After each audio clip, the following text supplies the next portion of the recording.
So we'll begin.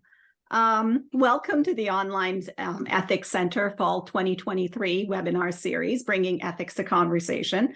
I'm a teaching professor at the Rensselaer Polytechnic Institute School of Engineering, Industrial Systems Engineering Department, where I teach courses in management of engineering and technology, ethics of modeling, engineering ethics, and professional development, technical issues and solutions.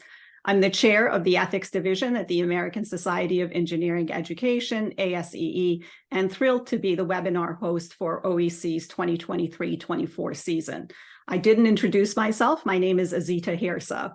The Online Ethics Center, hosted at the University of Virginia, is a digital repository for resources on teaching and learning about ethics and engineering and science. The OEC also fosters a community of faculty, students, researchers, and other professionals who come together to discuss ethics. Please check our website at onlineethics.org. The theme of our fall webinar series is Engineering Ethics in Industry. I'm delighted to host our speaker today, Mr. Roy Davis. Mr. Davis was a senior executive at Johnson & Johnson until his retirement in January of 2012. His last position was Corporate Vice President of Business Development for all of J&J worldwide.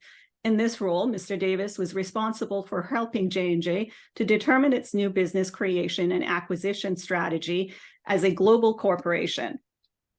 As part of this role, he was also president of J&J's Development Corporation, its venture capital group, and had full responsibility for J&J's extensive venture investment portfolio as a global corporation.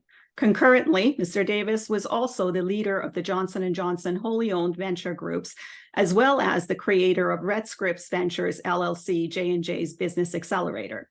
From September of 2003 until the end of 2007, Mr. Davis held the position of company group chairman, Johnson & Johnson's, and worldwide franchise chairman, Medical Diagnostic. He was a member of J&J's Medical Devices and Diagnostics Group Operating Committee, which oversees one of the world's largest medical devices businesses with over $30 billion in revenue and over 40,000 employees. Prior to being named company group chairman, Mr. Davis served J&J as group president for Theracos Incorporated, Verco BVBA, and Veridex LLC. He has founded Veridex as a new company inside J&J in 2001. Veridex went on to produce products in cancer diagnostics and won awards from the Cleveland Clinic, Time Magazine, and the United Kingdom for medical innovation. There's so much more I could tell you about Mr. Davis, but I think with his permission, I will stop here. There's certainly more information about him on our website and also at his LinkedIn page. So just a few things that I want to mention. Our session today will be in a Q&A format. After that, Mr. Davis will take questions. To ask a question, please type it in the Q&A box at the bottom of your screen rather than the chat box. I'll read it to him, and audience members will not be able to use their mics and cameras. Again, thank you, Mr. Davis, for being with us. I really appreciate this. Sure, happy to be here. I'll start with my first question, the question that I always ask myself. Should my students even be in my ethics course? So I guess the question is, have you taken a course in ethics? Or have you had training in ethics?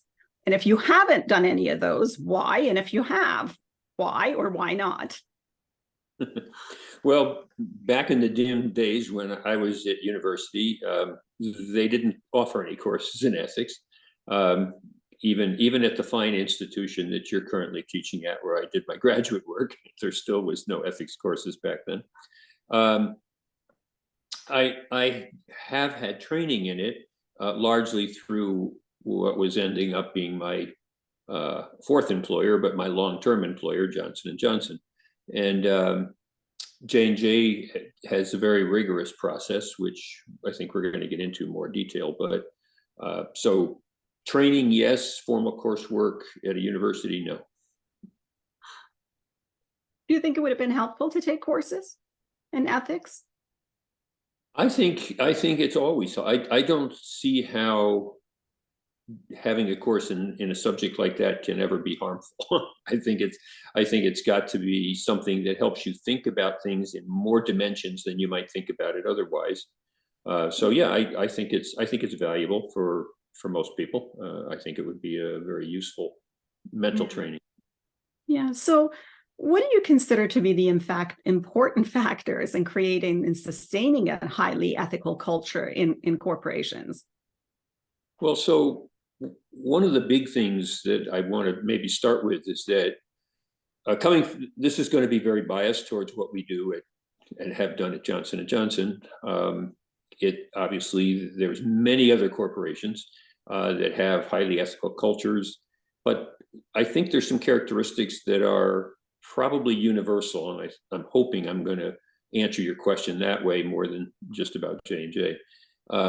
So one of the things that you want to look for, and particularly for any of you who are out maybe starting your careers, are the values published? So the first thing to worry about, or the first thing to be comfortable about, is if you can see a clear value statement. If you can't, then that's the first thing that I would say is going to be a problem, because in the absence of clear value statements, it's very hard to teach values inside a company. You've got a large, in the case of J&J, 157,000 people all over the world. You want them to behave in a way that's not going to create problems for you, number one. And secondly, that's going to create a work environment where people are excited and happy to come to work because they don't feel that they're ever compromising their personal values in order to, be there at the corporation. That in the long run results in better people being staying and being employed and being happier and more motivated. So it's a strategic asset to have a strong culture, particularly an ethical culture. So are the values published? Is it crystal clear to everyone what the values are? Not just are they published and tucked away somewhere, but is this something that's in the forefront that every employee is aware of and that's talked about on a regular basis? Do they live them and never tolerate deviation, particularly at senior levels? Most important, at senior levels. There's no exceptions, because you have, matter of fact, it's the opposite. The more senior you are, the more you should absolutely rigorously model those values. Are they taught? Is there teaching inside the company around the values and why they're important, and how to deal with workplace situations against the value statement? Is there training? Are they reinforced in various ways? That can be anything from people being recognized to it being built into performance reviews, which it should be. Do they monitor compliance continuously on a regular basis? So, for instance, the J&J every year does a global anonymous survey of all employees, everything from company presidents down to people who sweep up the shop floors, get a chance to comment on whether they believe their company, their business unit, their work unit, and the corporation as a whole is living up to the values that it says. And we take that very seriously.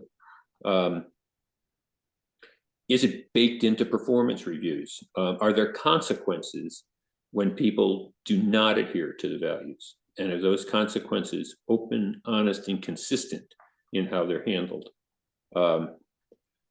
So those things, I think, are, there's certainly other stuff, but if you don't see those things, it's very probable that you're going to have a highly variable outcome in terms of ethics and value statements inside a large organization.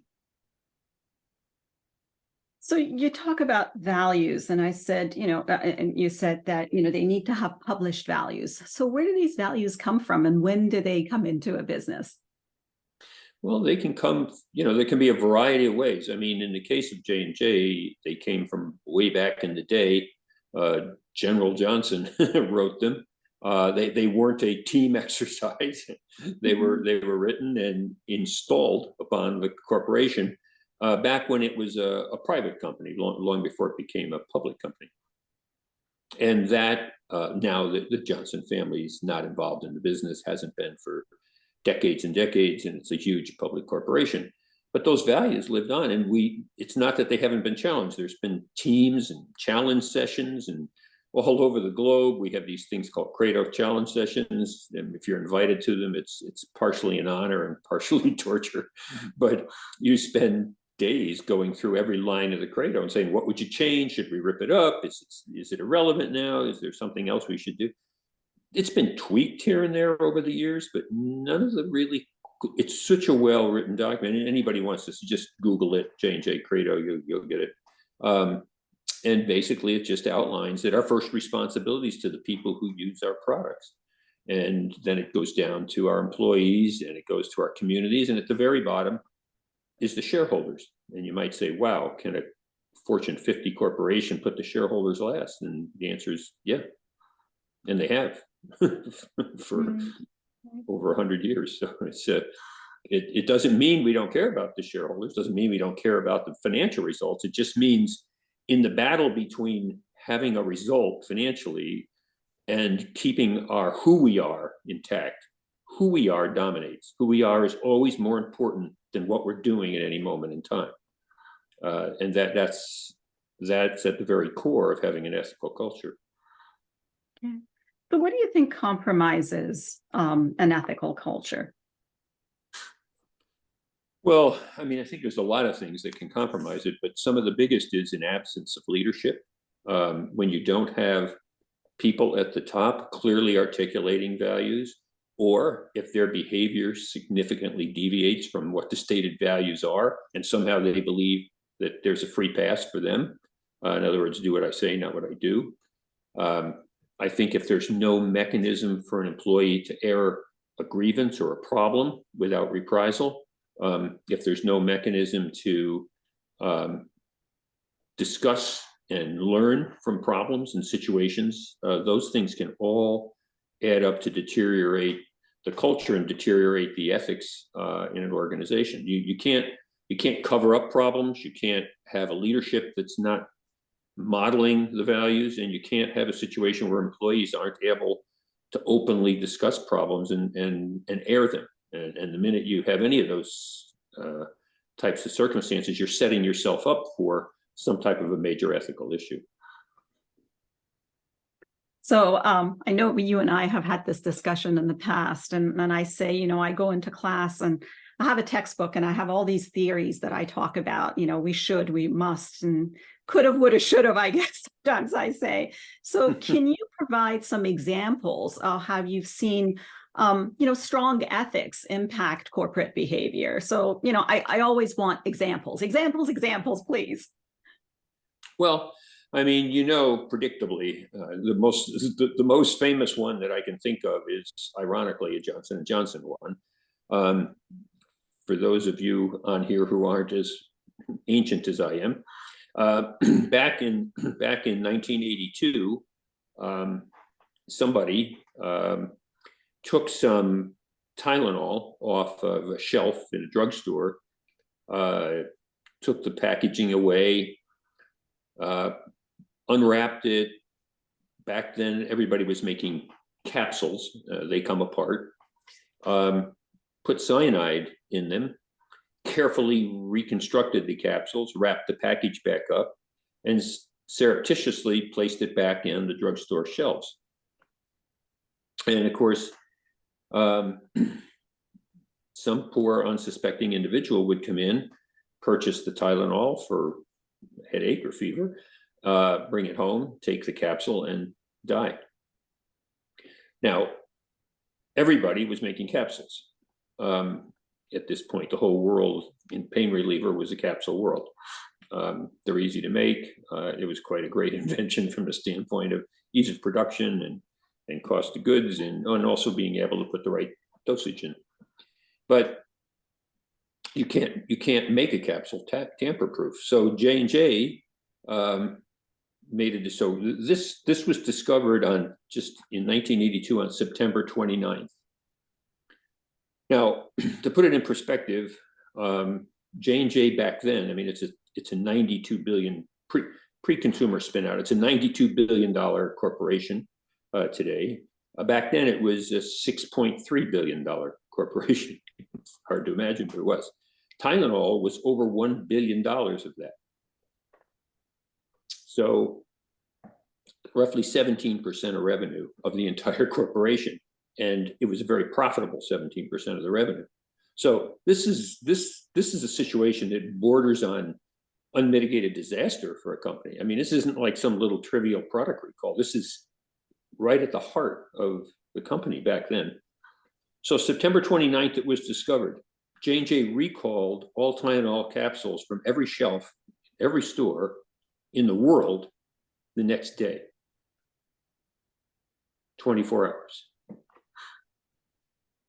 Now, you have to compare that to the Boeing 737 MAX. You have to compare that to Takata airbags.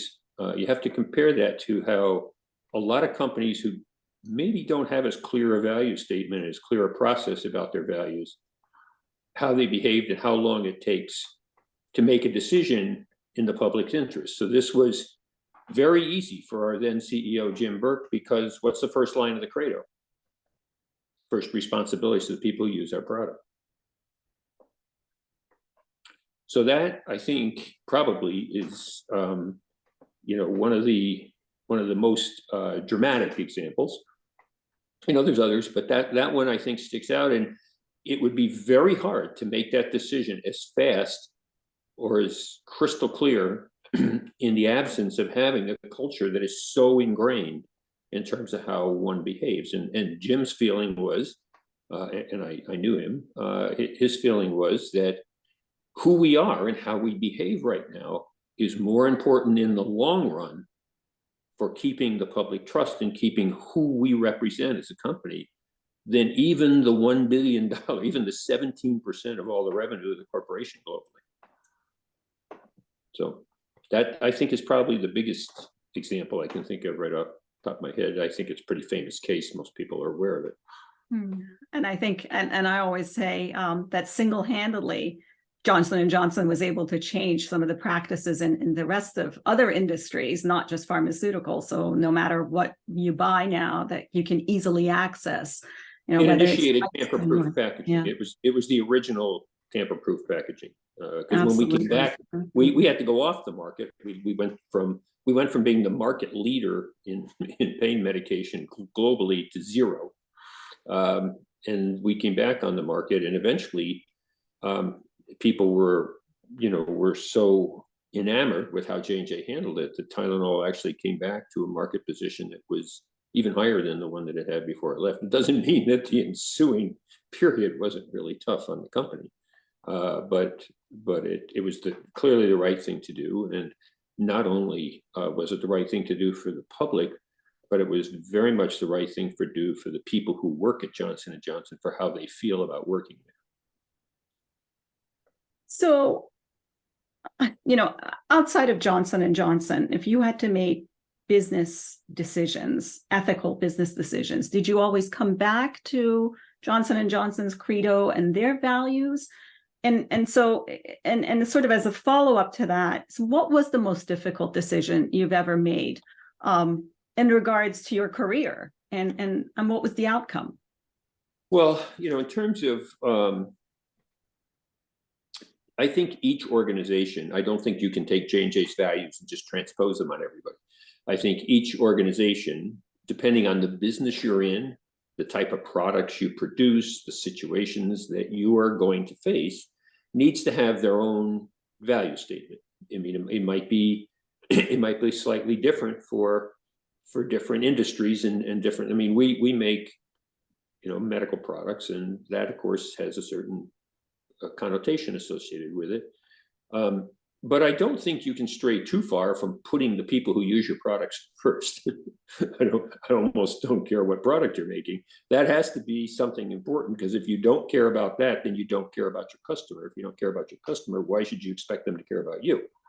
So I think that customer loyalty and brand loyalty has to have a two-way street. But I do think every organization needs to have it. The important thing is that they have it, and that they live it, and that they teach it, and that everybody is on the same page with it. It's not so much the exact words, it's that it truly reflects the right way to operate in whatever industry and endeavor you're in, and that you adhere to it. You don't just put it as a piece of paper and actually do it. As far as dilemmas I've had, I mean, they pale into trivia compared to the Tylenol example. But there's always been things in anybody's career. I had company presidents reporting to me, and sometimes we would have a senior executive. I know one particular example. We had a fellow who we had one company that had been a problem for a very long time. This fellow who finally took it over he was doing a phenomenal job in creating the right results for the company. The people who worked in the company adored him. He was very popular, very nice guy. If you met him, you'd like him instantly. Our results were continuing to go up. He was getting a lot of accolades for that. I was happy with him. Up until the time when the accounting department came to me and showed that he had been falsifying information on his expense reports and basically defrauding the company out of money. And it wasn't that it was some crazy amount of money. It's just so stupid. But nevertheless, it's lying and stealing, and that in our culture you cannot tolerate that. So even though it was going to hurt the company and the business results and everything, made a very difficult decision to terminate him, because we have to keep the internal standards of what we believe is acceptable for an executive. No matter what other things they might be doing that are good, they can't breach the ethical culture. So that was one. Another, I think, that actually speaks more to putting your customers first is one of the companies I ran was in medical diagnostics, and one of the assays that medical diagnostics companies make is something called troponin. For those of you who aren't in that field, troponin tests are used to detect myocardial infarct or heart attack, as you might say. It's an early detector, very, very early detector of cardiac muscle damage. So typically, if someone shows up at an emergency room with chest pain, among other things, they're going to draw your blood and they're going to do a rapid troponin assay along with a few other assays. But troponin is one of the key indicators. If your troponin's normal and you have chest pain, the assumption is you're not having a heart attack. If you have chest pain and your troponin's abnormal, you are. It's highly, highly predictable. So there had been, we had troponin assays on the market from other companies. They've been out there for quite a while. We were delayed in getting ours. So we had finished clinical trials. The trials came out great. We showed equivalence to everybody else's troponin tests. They were exactly equal. We just didn't want the menu item missing in our arsenal of tests. So the FDA took about a year to actually prove the assay. And during that year, we had kept going, gathering more data beyond what the FDA required. We often do that in additional data as long as we have the trials in place. And while we continued to get that data, we found something that we didn't expect to find. And that was that not only that our test, and by the way, every other test that was already on the market, had a gender bias in it. And that was that the troponin cutoff for whether you were considered abnormal or not was identical for men and women, but it actually needed to be lower for women. And so what's that mean? It means that every test out there, a woman could come into an ER with chest pain and be sent home being told she didn't have a myocardial infarct when in fact she was, and she could die on her way home. Now this is, it's not a high probability, but nevertheless the issue exists. And so we're faced, we have FDA approval, but we have this data. Everybody else's data is the same. Everybody else has the same test. Do we launch? Do we add one more test out there that's like everyone else's, that's approved by the FDA, but that has the same bias in it? It's a real dilemma because, it's millions of dollars, you're behind, it's affecting other parts of your business. So we chose not to launch. It took us another year with the FDA, but we eventually then came out with a troponin assay that was correct and that didn't have a gender bias in it any longer. It was a painful decision, but again, going back to the credo, first responsibility is the people who use our products. It's not, it's okay because other people have the same problem. We're not going to add to that problem. So I think in those two examples, having a culture that I'd been trained in, that far better and smarter people than me had helped educate me on, helped very much with those types of decisions.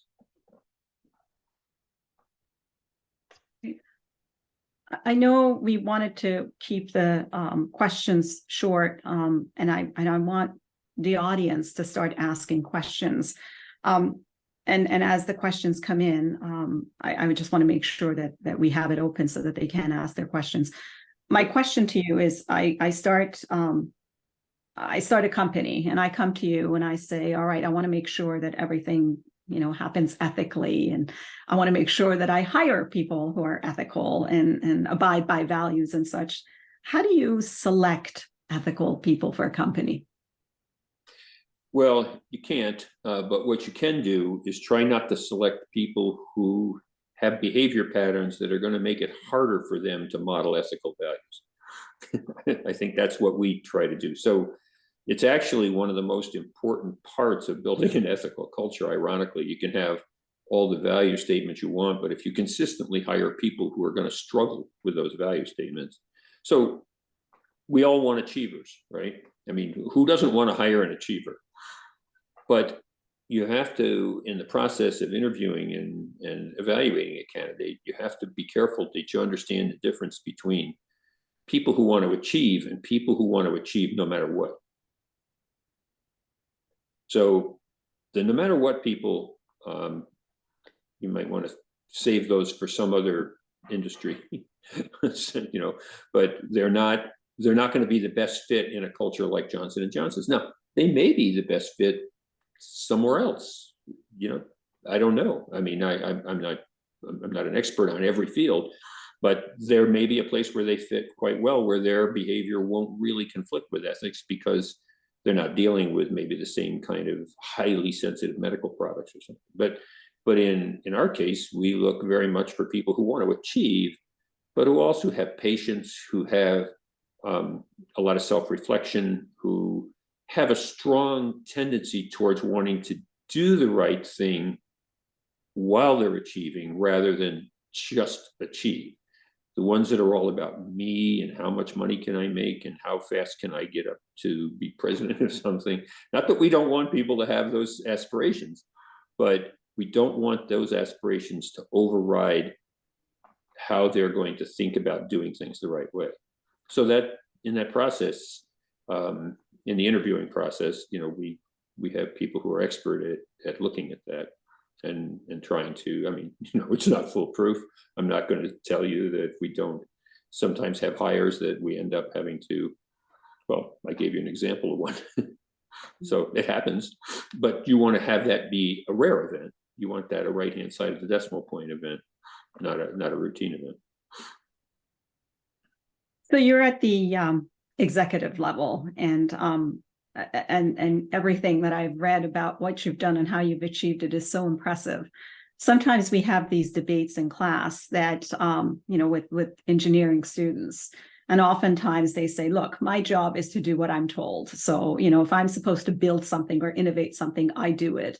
And the case that we talk about is the Challenger case, where Morton Thiokol, that was contracted out by NASA, kept insisting that people were going to die the next day. And NASA came back and said, put your manager's hat on. You need to do what you need to do. And when the shuttle exploded, one of the Morton Thiokol scientists who was involved, just burst out crying and couldn't deal with it for many years. And he always felt guilty. And when we talk about these things, we always come to this sort of point where students say, well, this is all management. This is all executives. We did what we had to do, and they're the ones that are at fault. So where do you stand on this? What happens? Where is there a communication, misunderstanding? What happens? Is it really up to the executives at the top to make the decision? Is it up to the engineer to try to convince the executive? So what happens in that dialogue? What happens? What goes wrong? Well, it's a leadership issue. So if you're leading correctly, what we believe, or what I believe, is that the person closest to the facts is in the best position to make decisions.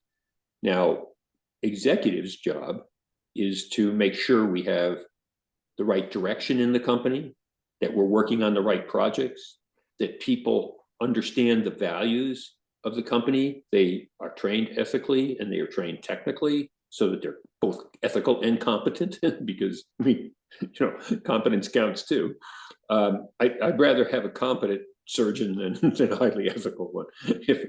So there's moments when competence is really important. So you want all that, but the leadership has to set an environment where the individual that's closest to something can, without reprisal, raise a flag and can put a stop to something, as long as there is a review process that makes sure they're not wrong and that they have facts. And I mean, obviously, not just anybody who's nervous. I mean, you can imagine leading up to a space shuttle launch, everybody's nervous.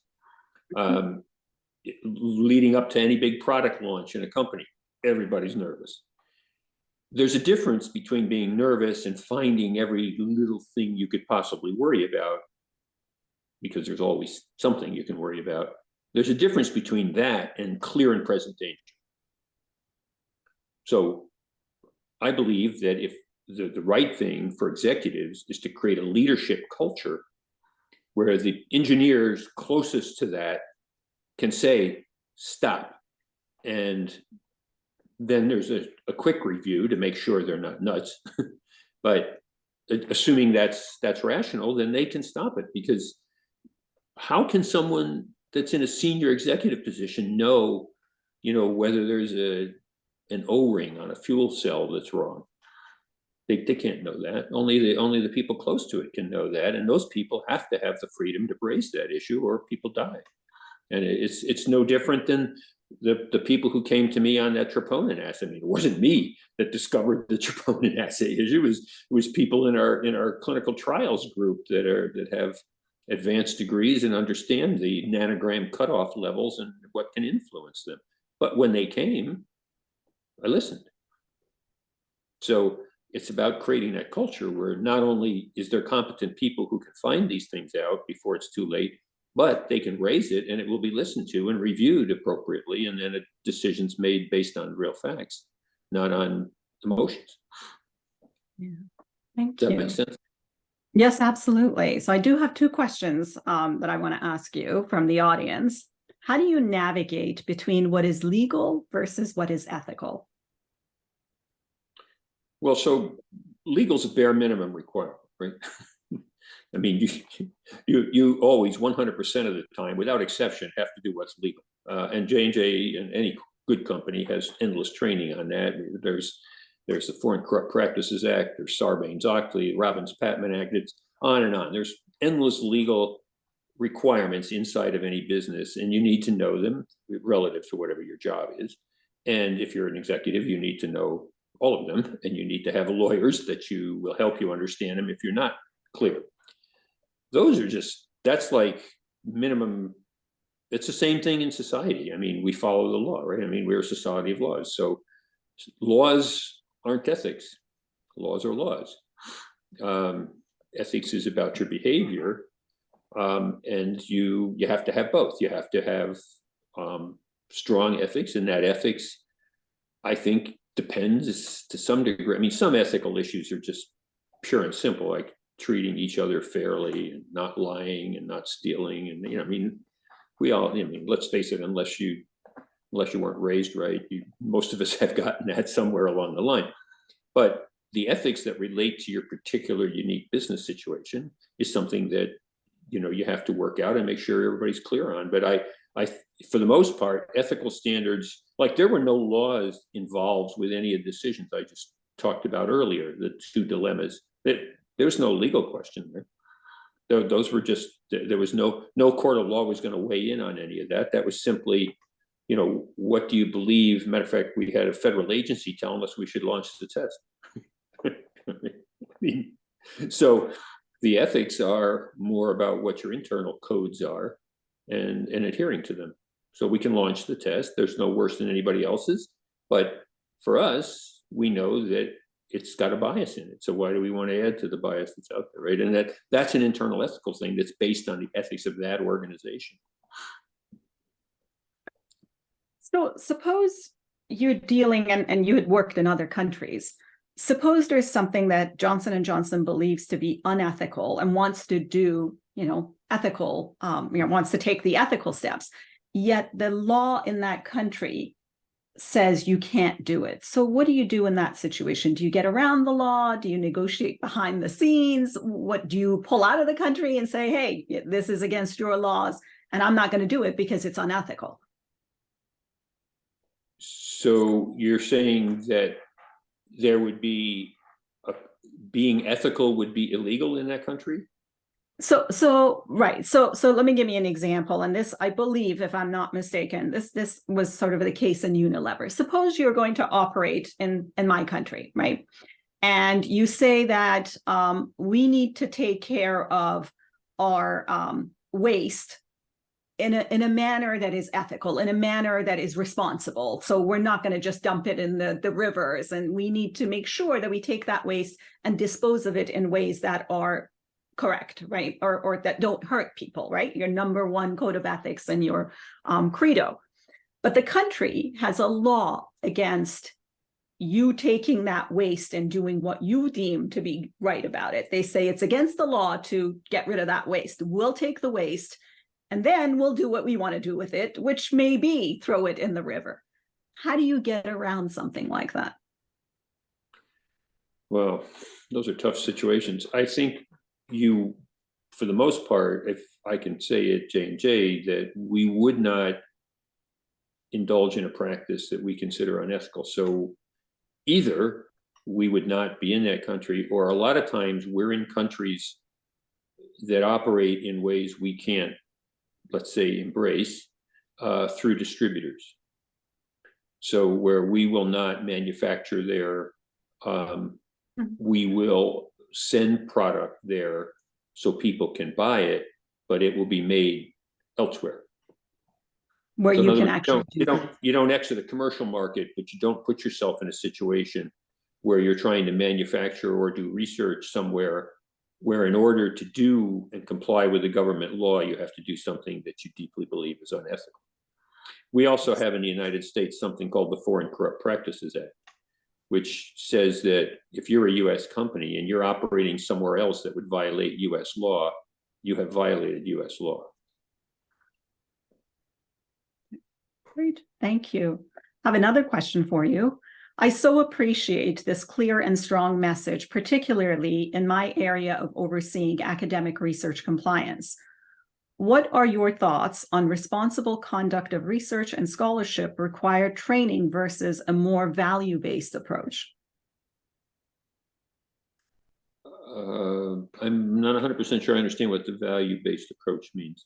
But I mean, I do believe that there should be, I don't care what field you're in, there's always some code of conduct that's worth having.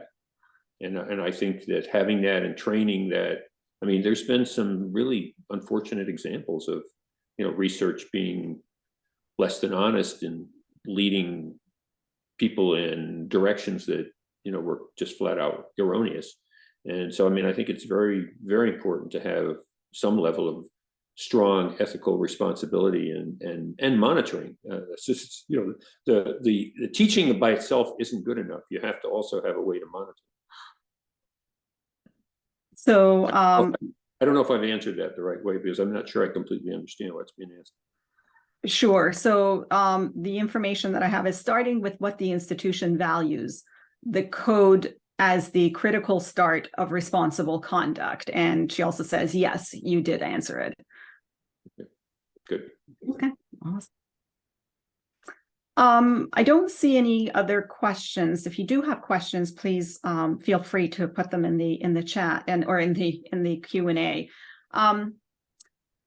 Couple of questions I have. What would you like for me to impart on students, engineering students, science students, what can I take from this and share with them? So what are some thoughts that you have for them? What would you like them to walk away with?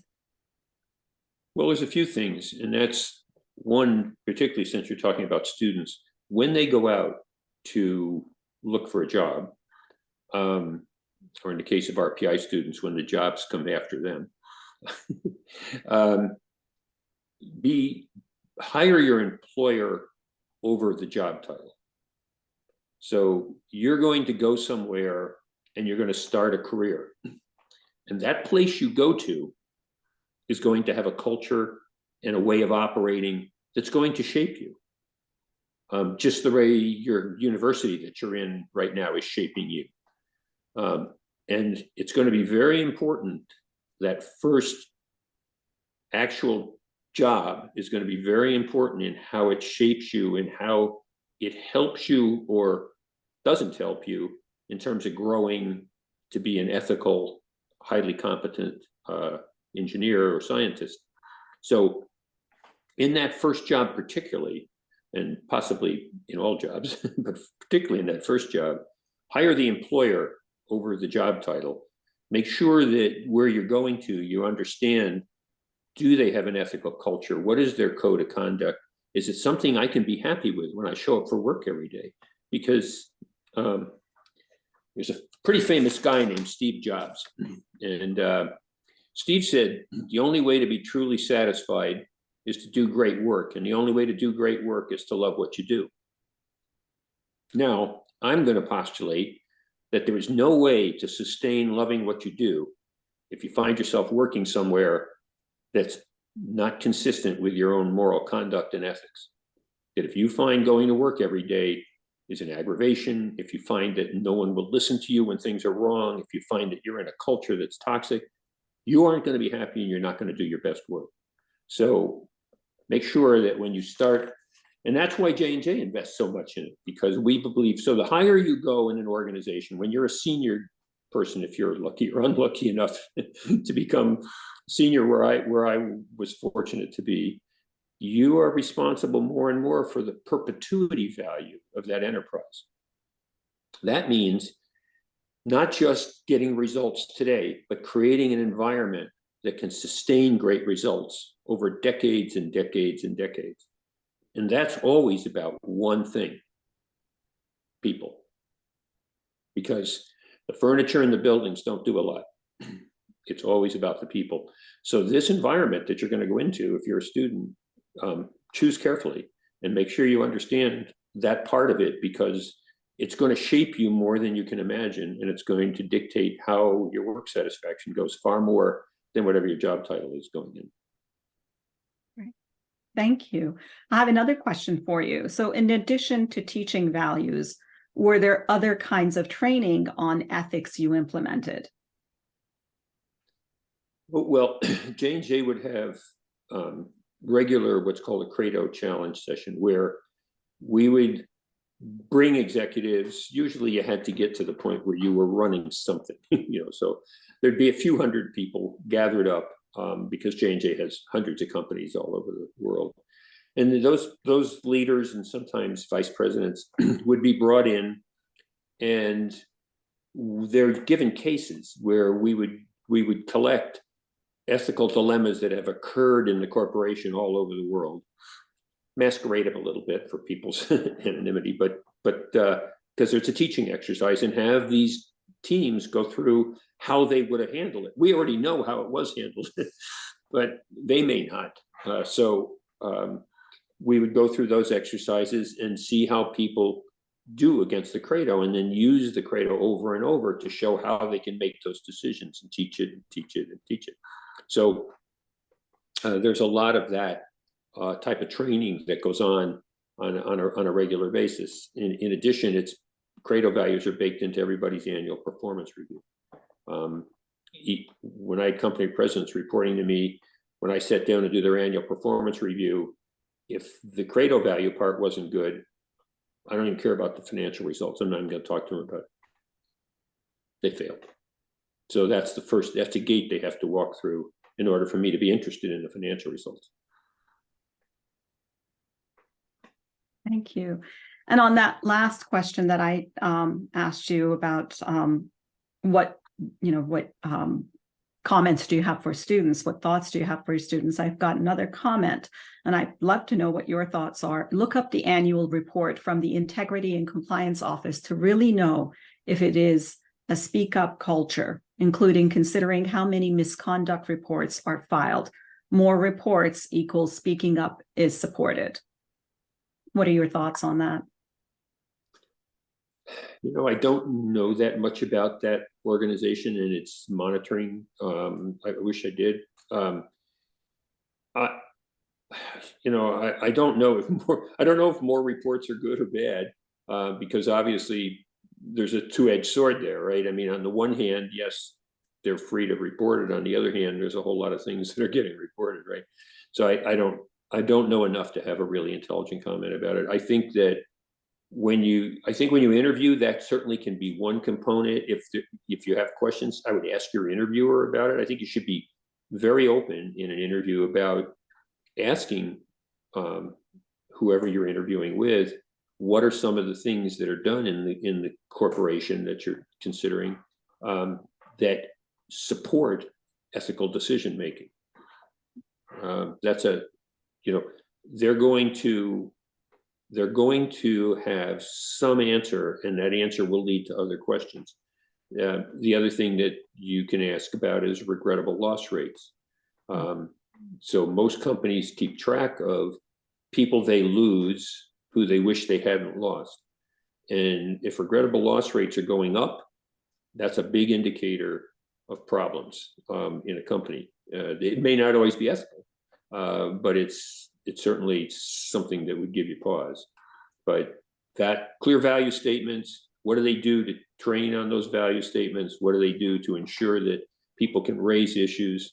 And if there's third-party monitoring, that's fine. I wish I knew more about it. I don't. Right.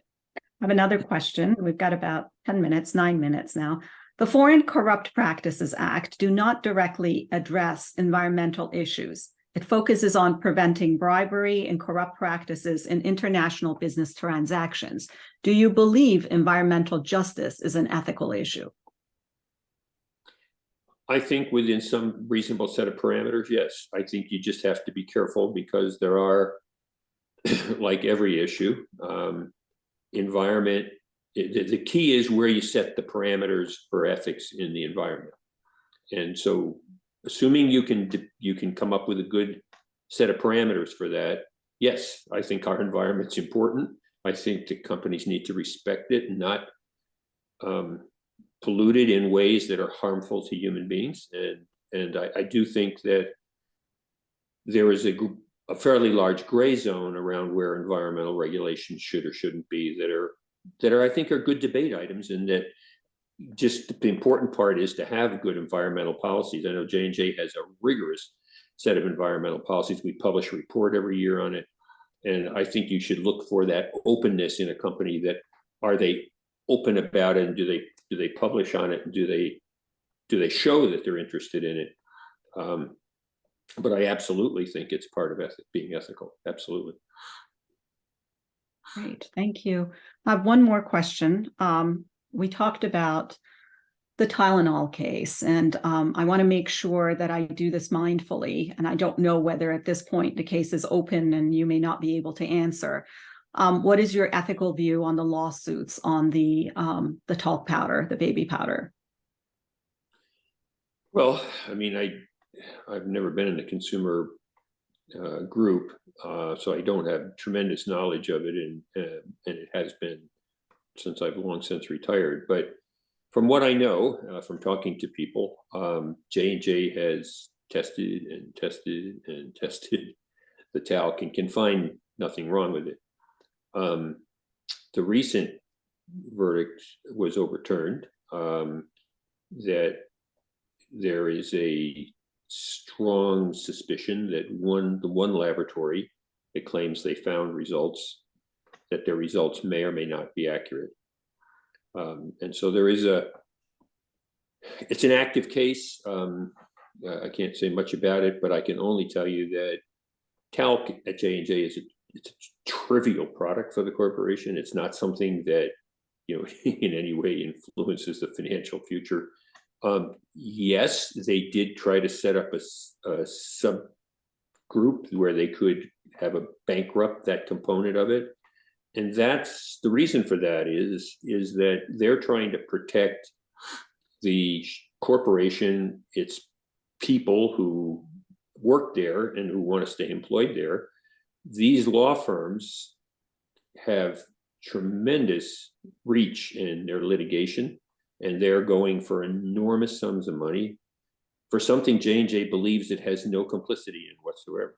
So if you were running J&J, your responsibility would be to the people who use your products. You don't believe your product has anything that's harming them, despite massive testing. Secondly, you have a situation where you also have responsibility to the employees that work for you, and you're trying not to have enormous layoffs, and you're trying to preserve the finances of the company to continue to do research, invest in other good things, therapies and cures, and not just give the money over to law firms. So yes, there's all kinds of legal maneuvering. There's all kinds of legal arguments. It's a case that hopefully will be resolved at some point with a definitive answer. I would love to see that. I think Johnson & Johnson would love to see that. It's a shame, but never confuse litigation with truth. Thank you. And I want to thank the anonymous person that asked that question. I think that is one thing that it probably is on all of our minds as we talk about Johnson & Johnson. And certainly the Tylenol case is one that I know I use in my classes to talk about ethics. But there is also this other one that is happening currently. So I really appreciate the fact that you took the time to answer that question. I don't see any other questions, and we are coming up 4 minutes to the end of this session. I want to thank you again very much, Mr. Davis.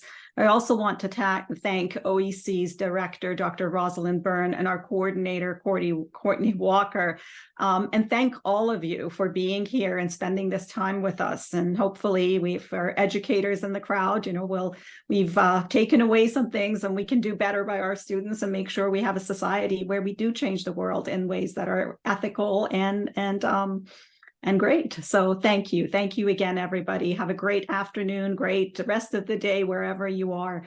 And we'll talk to you later. Thank you. Take care. Bye-bye. Bye-bye.